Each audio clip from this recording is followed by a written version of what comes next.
Hey guys, welcome back to the channel. So my name is Ashish and today we are going to talk about treat as tax function. ठीक है। मैं आपको एक situation देता हूं। आपके पास एक ऐसा सिचुएशन है कि पावर बीआई में आपके पास दो टेबल है लेकिन दोनों डायरेक्टली कनेक्टेड है ही नहीं। सो व्हेन आई से डायरेक्टली कनेक्टेड नहीं है देन इट्स मीन कि ना उनके पास कोई एक्टिव रिलेशनशिप है दोनों टेबल के बीच में और ना ही वो कोई इनएक्टिव रिलेशनशिप शेयर कर रहे हैं। दोनों के बीच में बिल्कुल कोई भी रिलेशनशिप नहीं है। ठीक है। फिर भी आपको कोई कैलकुलेशन करना है देन ऐसी जगह में we have introduce this treat as DAX function. ठीक है।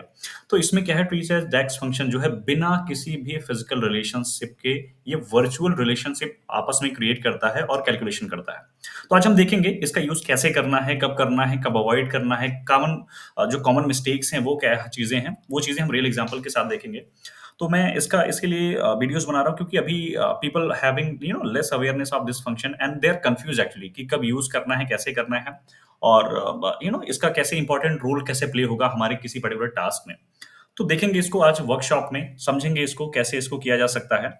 तो सबसे पहले ना अपना एक मॉडल देखते हैं। तो अगर देखो मेरा ये जो मॉडल है सिंपली इसमें 3 टेबल्स है। डेट टेबल है, प्रोडक्ट है एंड सेल्स है। आपको ये मॉडल चाहिए just comment me down, I will share you the entire extract of this model. तो आप यूज करके इसका जो है प्रैक्टिस कर सकते हो।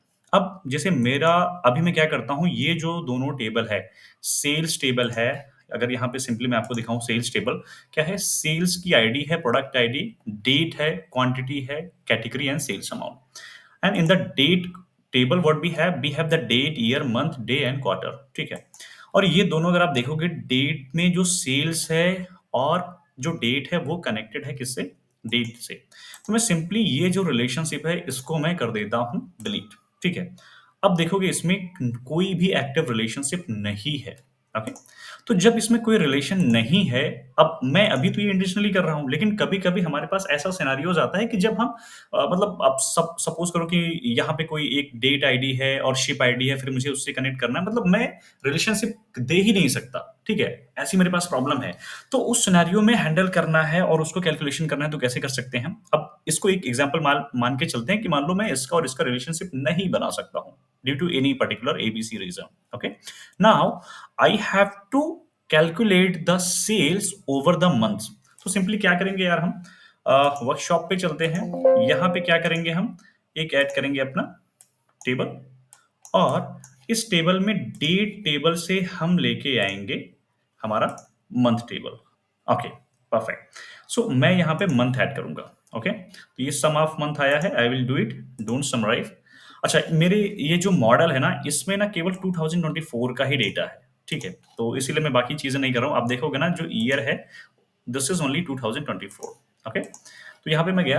अभी क्या है, सेल्स को अगर मैं सेल्स अमाउंट ऐड करता हूं there is a no relationships, हर एक मंथ का जो है सेम ही आएगा डेटा। तो ये मैंने ऐड कर दिया। अब देखो इसमें जो डेटा आ रहा है देखो सेम ही आ रहा है, मतलब जो ईयर का टोटल ओवरऑल ईयर का है वही सेम हर मंथ में आ रहा है। क्यों आ रहा है? क्योंकि सिंपल सी बात है, कोई रिलेशनशिप ही नहीं है।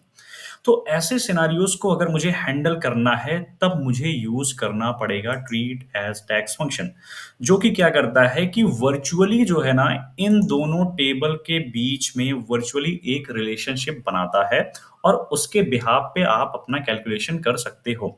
बट आपको ध्यान ये रहना चाहिए कि दोनों के बीच में एक कॉमन कॉलम होना चाहिए, कॉलम आईडीज होना चाहिए। Let's say this is the may be one two many share कर रहा है या मेनी टू वन शेयर कर रहा है, जो भी शेयर कर रहा है, but there should be one column IDs. और यहाँ पे अभी क्या है, डेट है, may be product ID, may be it could be any other ID. So that's not going to take the exact name. ये जरूरी नहीं है कि यहाँ पे डेट है तो यहाँ पे भी डेट रहे, इसके अंदर का जो वैल्यूज है दैट शुड बी मैचिंग, तब ये रिजल्ट आपको मिलेगा, नहीं तो रिजल्ट नहीं मिलेगा।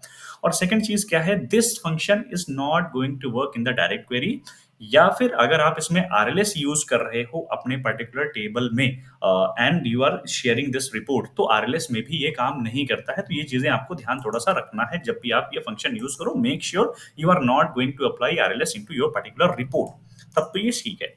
तो अब चलो इस ये कैलकुलेशन करने के लिए क्या करते हैं, अपने मेजर पे जाते हैं।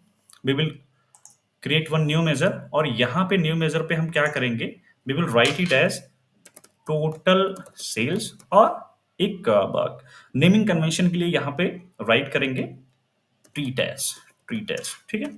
अब मुझे क्या करना है, simply I will use calculate function. Calculate किया, मुझे क्या कैलकुलेट करना है, I just wanted sum of sales. तो मैं सम ऑफ सेल्स अमाउंट कर दिया। Now in the filter expression I will use treat as DAX function. अब ये मैं यूज किया, अब ये मांग रहा है एक्सप्रेशन, ठीक है। तो एक्सप्रेशन में सिंपली मैं क्या करूंगा, डेट को देने से अच्छा, कोई टेबल का मुझे एक्सप्रेशन देने से अच्छा मैं सिंपली वैल्यूज फंक्शन का यूज करूंगा और यहां पे बताऊंगा कि मेरा जो डेट का कॉलम है डेट टेबल में, तुम इसको ले लो और उसके बाद जो मेरा सेल्स का अमाउंट है वो सेल्स में भी मेरे पास एक डेट है, तुम इसको ले लो, ठीक है। Now what I am telling to this कि मुझे तुम सेल्स अमाउंट दो, और क्योंकि रिलेशनशिप नहीं है तो मैं ट्रीट एज फंक्शन को लगा दिया और मैंने बताया कि ये और डेट है और ये दोनों डेट है, इसको तुम दोनों को कनेक्ट कर लो वर्चुअली एक रिलेशनशिप, और तब मुझे सेल्स अमाउंट दे दो। Alright, so I believe you have understood what I have done. So let me try to make it more clear. मुझे क्या चाहिए, I just wanted total sales, that what I have written. Now this treat as function why I have written, to make the virtual relationship, okay, because I don't have any option to create any active or inactive relationship। तो ऐसे scenarios में करूंगा इसको, और बाद में मैंने बताया कि ये दोनों कॉलम को आपको जो है ना वर्चुअल रिलेशनशिप देना है, एक जो है डेट को और एक सेल्स की डेट को। Now I will hit the enter, okay, all right, now I just try to drag this particular measure, ठीक है।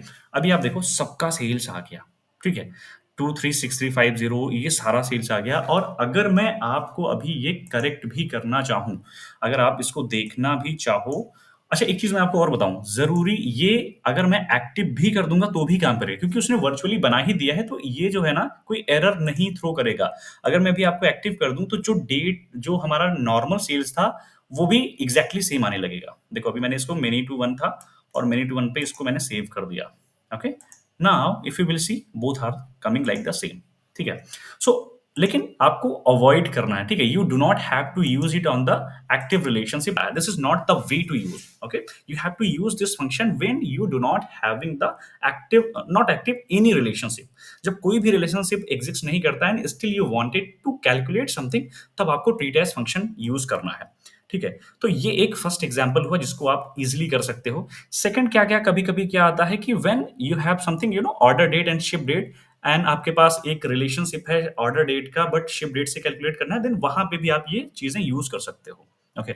सो आई बिलीव कि ये छोटे से वीडियोस में मैंने आपको ट्रीट एज का एग्जैक्टली फंक्शन बताया कि कैसे ये काम करता है और कैसे नहीं करता है। Now if you have understood the video, if you have learn something, please hit the like and comment down कि अगला आपको कौन सा वीडियो चाहिए, and please share this video to someone else who is preparing Power BI, so उनको भी help मिलेगी। I thank you so much for watching this video.